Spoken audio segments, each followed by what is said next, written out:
Juin, lendemain du solstice d'été, eh bien c'est aujourd'hui la journée nationale des peuples autochtones, ce qui veut dire qu'un peu partout au Québec, des activités, des cérémonies se sont déroulées aujourd'hui pour symboliser une période de renouveau et de connexion.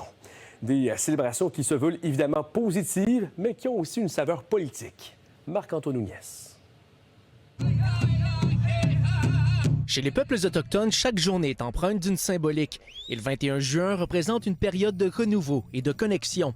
À l'occasion de la Journée nationale des peuples autochtones, de nombreuses activités étaient prévues partout dans la province.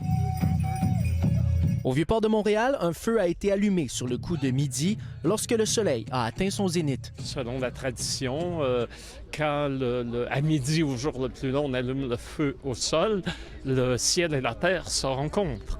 Et c'est le moment où on se rappelle qu'il y a un ordre universel. Des danses traditionnelles rythmées au son des tambours ont suivi. Un événement qui a attiré bon nombre de curieux. Celebrate here on Mohawk territory is really quite significant, and as we know the history of Canada and for Quebec and this specific spot, like this is where we all met at one time, right? Je crois que c'est important de reconnaître qu'on est des colonisateurs dans le fond sur ce continent-ci. Au Jardin botanique, un marché gastronomique et d'artisanat a été organisé, ainsi qu'un spectacle d'Eatsé, une artiste Huron-Wendat.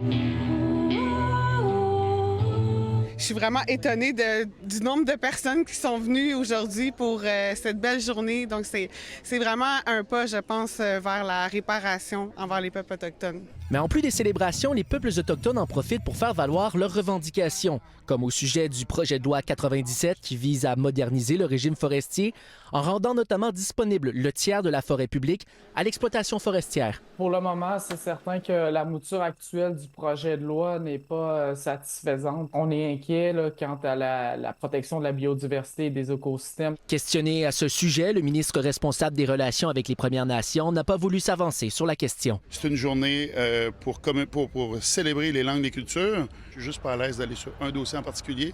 Laissons toute cette journée-là à ce grand mouvement-là. Si la Journée nationale des peuples autochtones a été officiellement instituée en 1996, on profite de la journée la plus longue de l'année pour célébrer la culture et le patrimoine autochtone depuis